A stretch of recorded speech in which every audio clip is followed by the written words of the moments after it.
business like whole business. You know what I'm saying? Be cool, baby. I was just telling my man that shit the other week too, man. Straight up.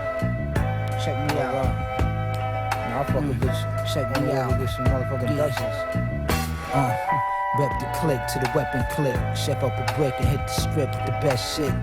8-hour shifts. Out of town power trips, politics, niggas throwing hollow tips. I'm from the bottom, bitch.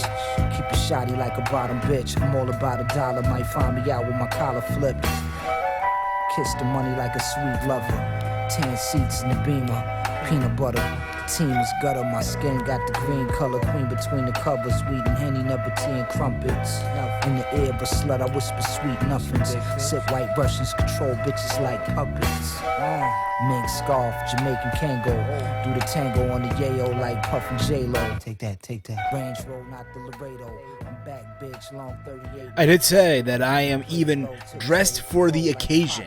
And when I say that, dorks, believe me when I tell you that. Yours truly is dressed for the fucking occasion. This is your All Elite Wrestling AEW All Out. Preview and predictions, as always, is also, dorks, by the way, another installment of Around the Point. Thank you all for tuning in. Yes, we're doing this live here on a Sunday. It is Sunday. It is August the 25th, 2019. I am the fat fuck himself. I am that dork slayer. I am the supreme heel. I am Steve. And here I am. Like I said, I am dressed for the fucking occasion, y'all. I got my The Elite t-shirt on. I'm ready to go. I'm ready to talk about All Out. I can't wait for the trilogy next year. All over the place. Or Balls Out. I don't fucking know, but you kind of get the idea, y'all. If you are new to the channel, hit that subscribe button down below. Give the video podcast stream a big old thumbs up and share it throughout your entire social media platforms. One more thing is missing here, by the way, and I knew something here was missing. There you go. If you want to follow me on Twitter, it's @HeelSteve. Use that hashtag that you see on the bottom right corner, hashtag ATPoint, if you want to talk about anything regarding the podcast here today. If you want to show the podcast that love, that fucking love, motherfuckers, head over to Streamlabs. We have the Streamlabs enabled. Leave a donation of your choosing. Donate to the show. It's completely optional, by the way. It's streamlabs.com/HeelSteven. It shows support towards the show. If you guys want awesome graphics, if you guys want that smoke, like you see the logo for Around the Point or the logo for the Team Hill podcast, hit up my primo, my boy up, the one, the only Salrex. If you want that awesome graphic design that you see, like the overlay that you see here, Salrex is responsible for the graphic design, not just for myself, but for the likes of JD from NY206, the Solemn Monster, Big Mike from the Big Mike Wrestling Recap Show, also the people over at House of Glory and the Solemn Monster, if I've not mentioned them already. So who's ready for All Out? That is the question I have for all of you dorks out there.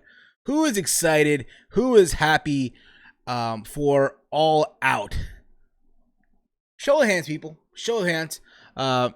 What's up, everyone here in the chat? You guys are awesome as always. By the way, that song was by Rock Marciano. Sweet Nothings. Yeah. Sometimes I hate you with that underground shit.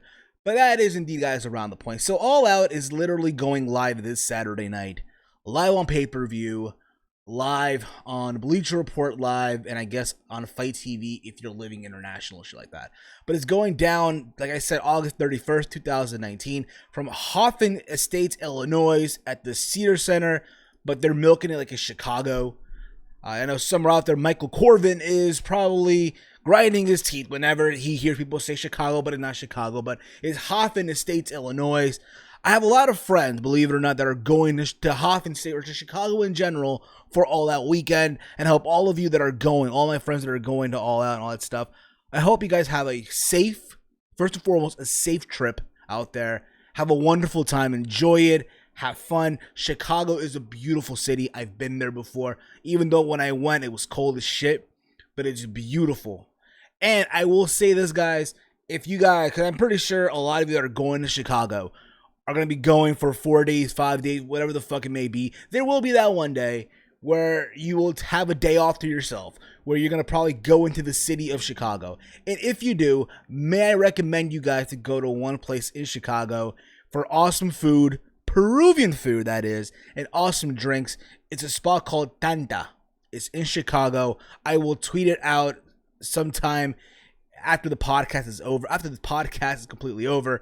And you guys can, again, just follow it and you get all the stuff out there if you want. But again, Tanta in Chicago has amazing Peruvian food and amazing drinks and all that fun stuff. But anyway, guys, I hope you guys have a wonderful Sunday night. If you guys have not yet checked out episode 306, myself, Big Mike, and Walter, we gave our thoughts on the big news coming out about NXT going to the USA Network come, I believe, September the 18th. Going head-to-head with AEW as AEW making their move to TNT. It is already in the archives of this channel. Also is already on the playback. Also is available on our podcasting feeds like iTunes, Stitcher, and all the other platforms as well. Like I mentioned, iTunes, Stitcher, Podbean, Spotify, iHeartRadio, also over at the Google Podcast. Dropping tomorrow on the channel, because we are in the spirit of the King of the Ring, myself and Big Mike are going back in time throughout the duration of the King of the Ring and reviewing Retro King of the Rings. So this Monday, you guys are getting, which is basically tomorrow, you are getting the review of the 1993 King of the Ring. So make sure, again, guys, if you are not yet subbed to the channel, hit that subscribe button, dorks. What the fuck are you waiting for? I'm missing a lot of content here, you dorks. You guys are fucking gonna enjoy the content you get on this fucking channel. So All Elite Wrestling's big show before they make the big move to TNT. Now, I, for one, believe it or not, I am excited for this show. Oh yes, I'm pretty sure it'll be another 5-hour long show. Just like Fight for the Fallen was, just like Fyter Fest was. Did it need to be 5 hours long, those two shows? No, but I'm pretty sure it will be, regardless of how long the show will be. But even that, I do think it will be a very, very enjoyable show by All Elite Wrestling. And I think, again, if you're someone out there, and yes, you know what? I might have been critical about AEW. And you know what? I'm not the only one. I am not the only fucker that's been critical about AEW. But you know what, though? I hope, honestly, they do have a wonderful show. I do hope that they enjoy. I do hope that they go all out, no pun intended, with the show. The fans that are there are gonna have a fun time and all that fun stuff. There's matches on this card that I'm sort of looking forward to, and then there's one that I was, but it's not happening anymore and all that fun stuff. But again, guys, I'll tell you guys what. In the comment threads below or in the chat, give me your predictions and I'll read them out loud. If you have questions for the show as well, guys, feel free to drop your questions and all that fun stuff. But again, this is all about All Out, All Elite Wrestling. It's going down this Saturday night. I hope you guys are excited for that show. Like I said, I'm checking the playback here. We're doing good. We're doing good. Sometimes, again, the playback can be a little hesitant, a little bit, can be acting up a little bit. So sometimes I gotta fucking put it in its place, you know what I'm saying? So one little thing here. God damn it. There we go. Much better. Get my white screen going. God damn it. And there you go. There it is. The white fucking screen is back. So I am looking at the card. Steven, do you remember WCW Super Giant Ninja? No, but I do remember the Karate Fighter toy that WWE would promote on their pay-per-views back in the mid-90s. Karate Fighter was my shit, believe it or not. So here we go. I am looking at the card right now. There are 9 matches on this show, in which out of the matches that we see here, 2 of them will be on the buy-in. So I'm going to start off with the buy-in show, okay? We have the first match on the buy-in. We have Private Party of Isaiah Cassidy and Mark Quinn versus Angelico and Jack Evans in a tag team match. I want to believe that this will be, I guess... I take that back. I was going to say that it's going to be a buy-in, but it's not, because remember, Private Party are in that tag team tournament already. That being said, you know what?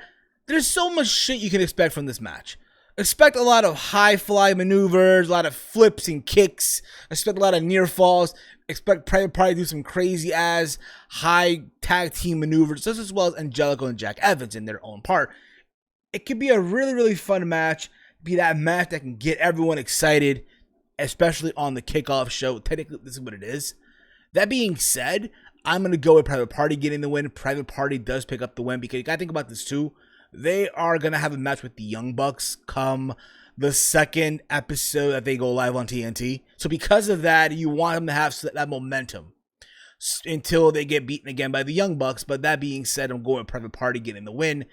We have the 21 women Casino Battle Royale, where the women, I guess, they're competing and they're going to get a shot, or the winner will receive a match for the inaugural AEW Women's World Championship, scheduled for October 2nd on the TNT broadcast. Now, here's what I do know thus far. Here's what I know about the Casino Battle Royal right now. The women that are in this match right now, to my understanding, are basically Teal Piper, who's the daughter of Roddy Piper. I want to say too, again, I'm having a fucking brain fart here.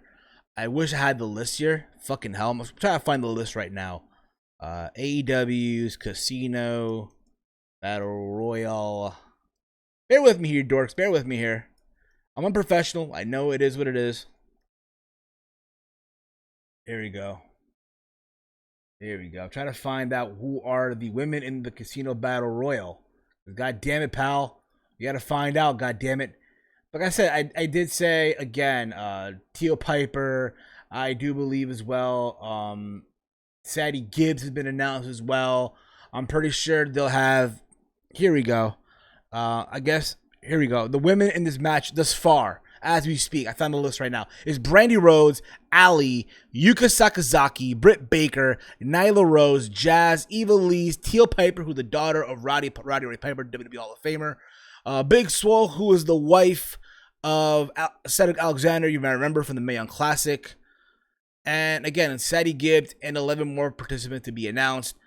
Here's the thing about it, okay? God forbid it's Brandy Rhodes. At the same time, believe it or not, I would not mind if Brandy Rhodes does win the Battle Royal, for the simple fact that I want to see people get upset on the internet. For that reason alone, I want to see, believe it or not, Nyla Rose, not my bad, Brandy Rhodes pick up the win, which is not going to happen. Let's be real about it. You got to keep this in mind too. They're kind of in a pickle right now. Cause I think when I look at this list, and again, there gonna be more women in this match. I want to believe they're gonna add Bea Priestley. They're gonna add probably Aja Kong later on. They're gonna add Awesome Kong. I gotta believe that too, and all that other shit, right? That being said, there's two people who I think are favorites to win this, in some regard. That being, believe it or not, that being Nyla Rose and Britt Baker. Nyla Rose because, again, AEW said they are that promotion that does not discriminate. They're, again, they're not going to hold back talent and shit like that, regardless of their gender, race, sexual orientation, political views and shit like that, right? So that being said, you want someone like Nyla Rose to stand out and be that champion in a way.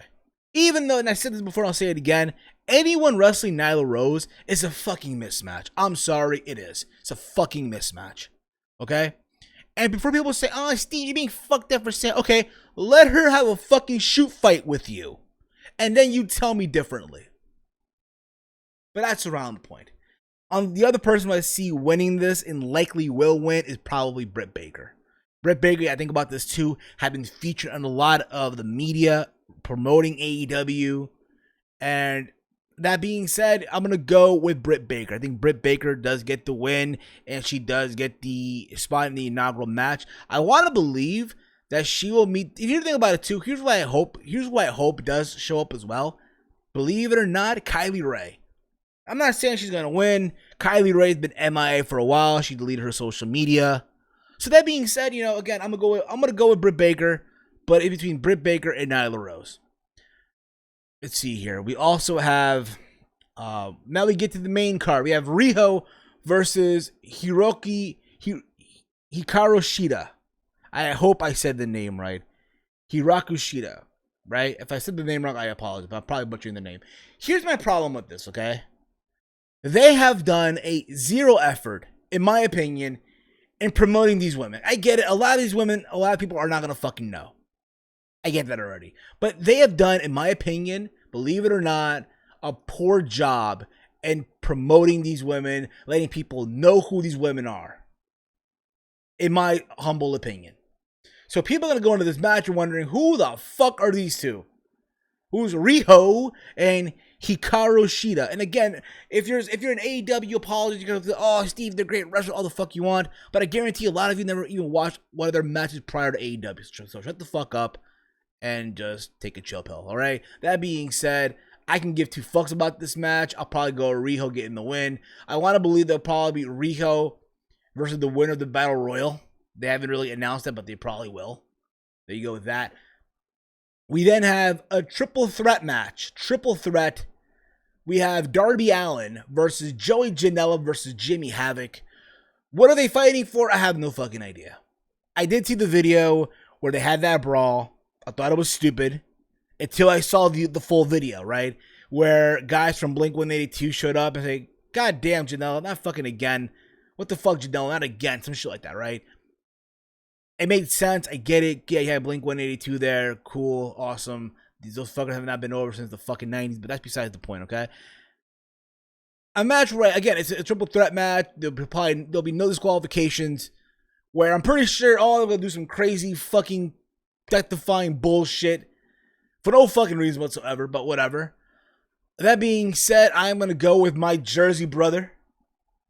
That being Joey Janela getting the fucking win. Because why the fuck not? Janela, I feel like, is due a win because, again, he got beat by Moxley at Fyter Fest, so why the fuck not throw him a fucking win? So there you go with that. We then have the best friend. We have the best friends of Chuck Taylor and Trent Beretta versus the Dark Order of Evil Uno and Stu Garrison. A tag team match where the winner receives a first-round bye in the AEW Tag Team Championship Tournament. The Dark Order, I feel like have been booked strong.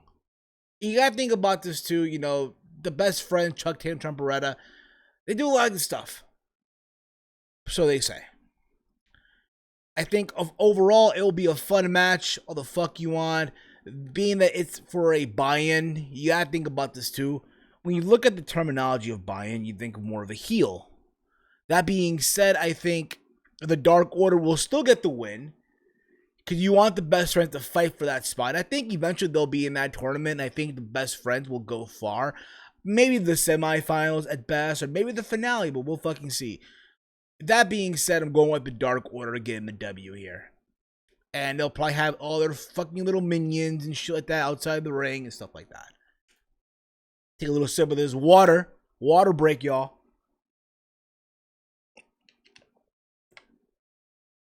Where am I here? We have Cody Rhodes. That's right. Cody Rhodes, who is the executive vice president here, versus Shawn Spears. Accompanying Shawn Spears will be Tully Blanchard. Now, this match started, as you guys remember, at Fyter Fest. Yeah, it was Fyter Fest. After the Cody versus Darby Allin match, where Shawn Spears came out and whacked Cody with a steel chair. A lot of people were upset by it because it was done wrong, this and whatnot. But you gotta again believe it was all part of the work, and it was. Believe it or not, I have been enjoying the build-up to this match. I have been enjoying it. I enjoy the contract signing, believe it or not, where Cody just walks in there, doesn't even look at Shawn Spears inside the contract and walks away because he's that upset, he's that pissed off. He's ready to go out there and have this fucking balls-out match with Shawn Spears. I like the fact that they added in Tully Blanchard into this match to manage Shawn Spears. You wonder now who will join Cody. It'll be easy to say, oh, someone like his brother Dustin or maybe Brandy. But that'll be easy. That'd be kind of like predictable. Maybe is one of the Horsemen. I know Solomon said this earlier on his show. Maybe it's Arn Anderson. And then have the idea of Arn turning on Cody. Again, we don't even know if this is just a one and done match. I want to believe that it's a longer program. And if it is a longer program, again, it'll be a fun match. Because you know for a fact they're going to have that WWE style of the match, believe it or not. Just because, again, they're no longer under the WWE umbrella, they are still going to have that WWE style of the match. I don't give a fuck what you say, but it is facts. That being said, I'm going to go with Shawn Spears getting the win here, with the idea that it's more than just one match. It's a match that's going to continue going forward. It's a program that will continue going forward after All Out going into TNT. That I do want to believe. So, guys, give me thoughts on that. Do you guys see this going longer than All Out going into TNT? I do welcome your thoughts on that as well. After this, we have the Escalera de la Muerte, which is basically a ladder match in Spanish for the AAA World Tag Team Championships. We have the Lucha Bros versus the Lucha Bros of Pentagon Jr. and Rey Fenix versus the Young Bucks of Matt and Nick Jackson. There was a scare this weekend, a fucking scare. Think about it. Everybody and their mother was talking about Jon Moxley getting hurt. Jon Moxley pulling out of All Out. But left in the back burner, left and behind to be forgotten, was Rey Fenix, who apparently fucked up his leg, who hurt his leg at a big-time wrestling show when the Lucha Bros teamed up to take on the likes of Juventud Guerrera and Teddy Hart, where apparently Phoenix threw a super kick and then his fucking leg buckled. And there was speculation that whether or not would he make it to All Out. And it looks like he will make it. I haven't heard anything, any updates, whether or not will Rey Fenix. I'm checking it right now too as we speak. Whether or not will Rey Fenix even be at All Out. Apparently everyone's saying that he is cleared. Everyone's saying that he is okay. Everyone is saying that, again, everything is, again, it's basically business as usual, right? He's good to go, if you will. You got to remember, at Double or Nothing, the Young Bucks did beat the Lucha Bros for the AAA Tag Team titles, to which the Lucha Bros won the belts back at a AAA event. They had that 6-person tag at Triple Mania, back and forth booking here. That being said, it should be a very crazy match. We know how crazy the Young Bucks are with the ladder, right? If you remember the ladder war match from Ring of Honor, right? All the crazy shit they did on that match. I remember at the last, I want to say it was a ladder war match, or a ladder match in general. It was the Young Bucks versus SCU. Was it SCU? Yeah, it was SCU, the Briscoes, if I can remember correctly here. And there was a spot where I want to say it was, it was Nick Jackson. He was on the ladder and they threw him out and he falls like stomach first into the barricade, right? And it looked fucking insane because holy shit, you thought he fucking broke something, right? That being said, again, this is gonna be a fucking insane match. Balls out. I can just imagine just the crazy spots they're gonna do off that ladder, right? That being said, who wins here? You gotta think about this. The Young Bucks had the win at Double or Nothing. So I say you have the Lucha Bros get the win at All Out, and that's it. I'm going with the Lucha Bros, going with Pentagon Jr. and Rey Fenix to retain the AAA Tag Team Championships here. We were supposed to get, at the co-main event, Jon Moxley versus Kenny Omega in a one-on-one match that everyone was looking forward to. Everyone was anticipating. Everyone was saying, holy shit, probably the one match I am looking forward to. And I was enjoying the build-up. The idea that, hey, Jon Moxley's free. He's in AEW. On his debut, he took out both Kenny Omega and Jericho. He did the dirty deeds onto... I'm sorry. I'm still calling it dirty deeds. I'm sorry. I apologize if anyone gets upset about it, right? He hits the dirty deeds on the Kenny Omega on the fucking giant chip at the MGM Grand after Double or Nothing, right? And then they had that brawl at Fyter Fest. Yeah, at Fyter Fest, they had a fucking giant brawl building up to their match. And Kenny, again, had a win over Shima at Fight for the Fallen. And it's leading up to this match. Also, remember, too, Moxley had a win over Joey Janela. And again, I've been enjoying the story here. Kenny Omega's, again, He's in AEW, and he's also doing New Japan Pro Wrestling. He's talking about how Kenny's this great wrestler, right? The freaking the Van Gogh of Pro Wrestling, and he's literally following in Kenny's footsteps here, right? He's in New Japan. He won the IWGP US title, same as Kenny Omega. Remember, Kenny was the inaugural US champion in New Japan Pro Wrestling. He competed in the G1, the same G1 that Kenny Omega won back in 2016. So he's literally copying and pasting Kenny Omega and his steps in New Japan, with the exception of the fact that Kenny won the G1, Moxley didn't. Omega was the IWGP World Champion. Moxley has not won that belt yet. Kenny Omega has had these amazing matches in Japan, right? With Okada, with Naito, with Tanahashi, with Jericho, with the likes of Tomohiro Ishii, and the list goes on, right? And Moxley, you can say as well, is getting that same, type of match, not to the same caliber of Omega, but he's getting these crazy matches as well. So it's just building up. It's building up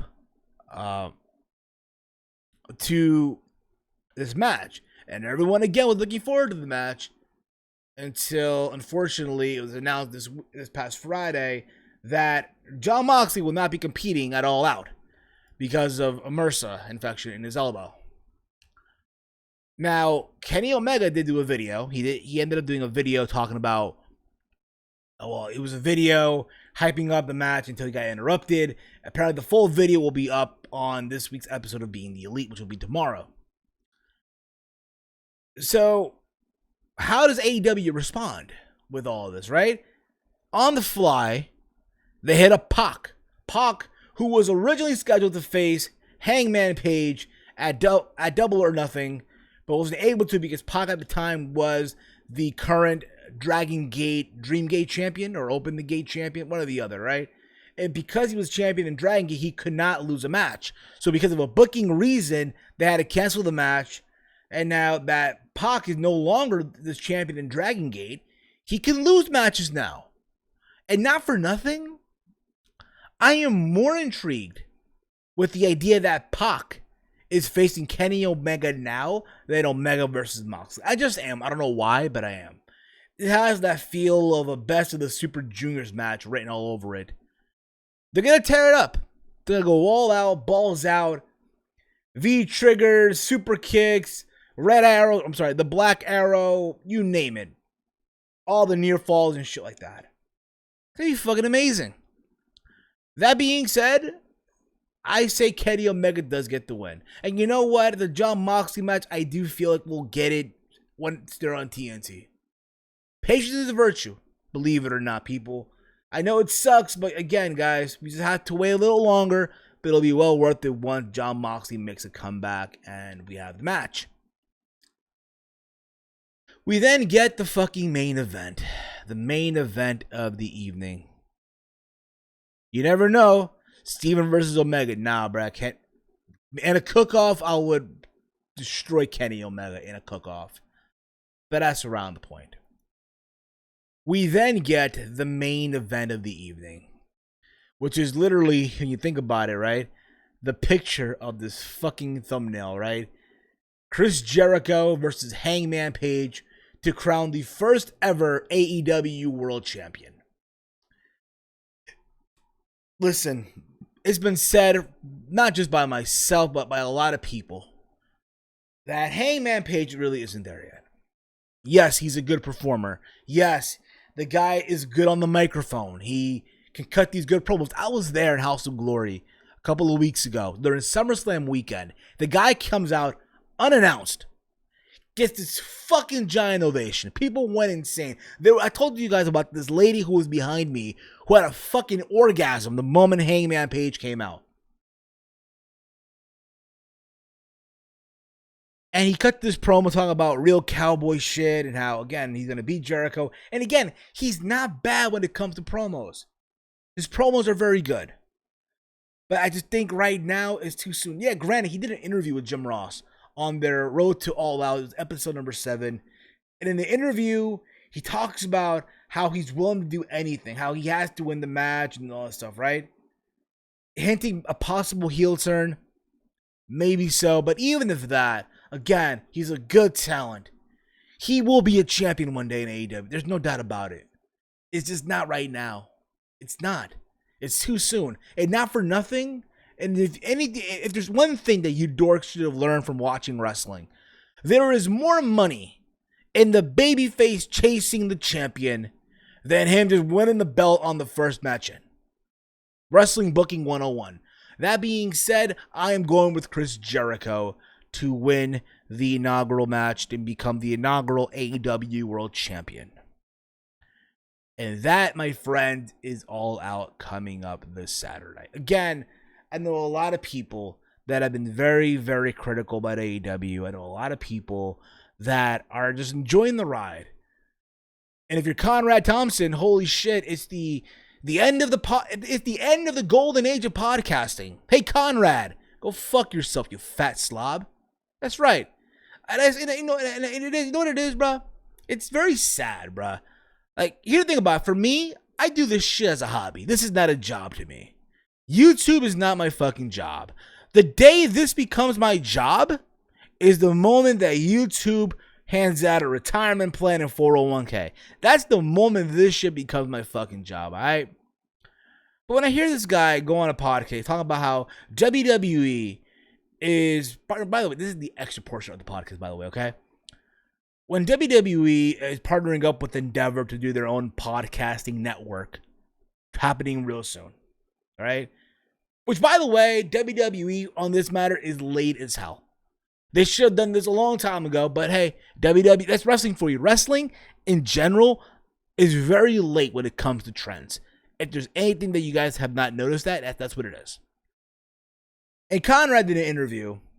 Well, I forgot who, but he did an interview, right?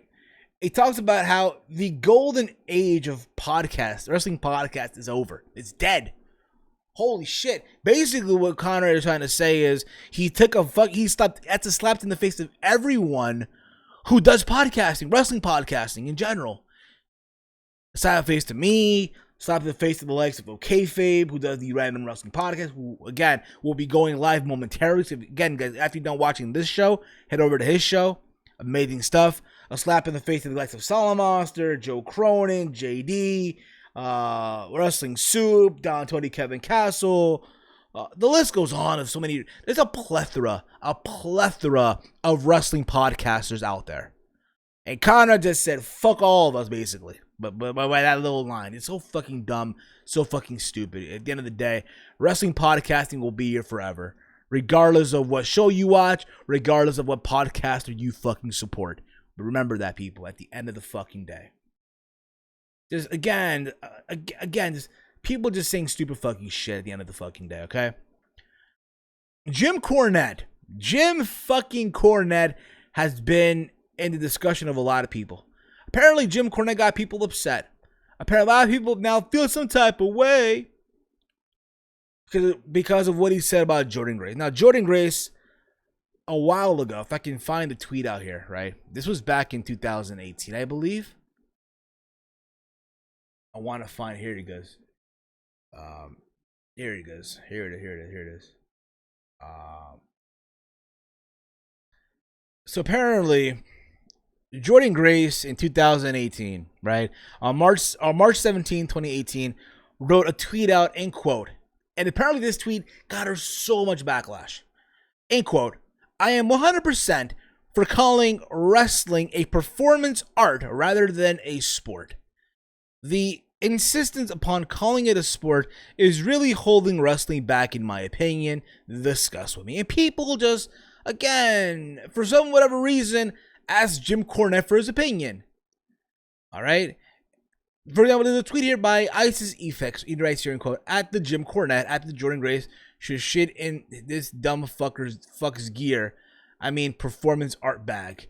And again, he took a screenshot of Jordynne Grace's tweet, right? There's another tweet here by Daryl Rock here, and he writes here, Terry Funk has said, I can't make them believe pro wrestling is real, but I can make them believe that I'm real. I believe in Terry Funk. I don't believe in what's her face. To which Jim Cornette responded literally on August 19th. Now, that's Butterface to you. To which Jordynne Grace responds with, How do you even still have a job at this point? Good luck with your women's division at MLW. Basically, what she tried, and again, apparently, the term butterface is a very, very fucked up terminology. So you say. And basically, once Jim Cornette said that, oh my God, the floodgate just fucking opened. For those of you who don't know, butterface means is a woman who has an attractive body, but less attractive facial features. And apparently because of that, oh my God, the floodgates open. Jim Cornette's a misogynist. Fuck Jim Cornette. Screw him, screw that. Now listen, the idea of calling wrestling a performance art is stupid. But you think about this, right? There's been, for years, wrestlers back in the 80s, wrestlers back in the 90s, fuck, even the 70s, like I'm pretty sure back in the 50s and 60s, right? Who have, again, scratched and clawed, bled, sweat, made the sacrifices to make it seem like it's a sport, even though we all know wrestling is not a sport, but they've took pride in calling it a sport, right? How many times have you heard the likes of Bobby Heenan, rest in peace, or Ric Flair call it a sport? Because again, they take pride in their work. And the idea, yeah, even though, yeah, it's performance, it's an art form, I get that, but we gotta call it performance art is stupid as shit. It's like if I call cooking, yeah, I'm gonna do art today. I'm gonna do culinary, it's cooking. God damn it. Depends what side of the fence you're on this whole shit. I just think, again, the idea that Jim Cornette is all of a sudden a misogynist, this and that, I think it's fucking stupid. I think it's ridiculous. Cornette's, regardless, he's still going to be around. The idea that, oh my God, MLW should fire him and this and that, no. End of the day, the guy has a right to his opinion. You may not agree with him. Now, I'm not saying that what Cornette did was right or was it wrong, but what I'm saying is, listen, the guy's going to be around regardless. And if what he says gets to you, if what he says bothers you, and if what he says irritates you, then don't listen to him. There's a reason why on Twitter there's a thing called the block button.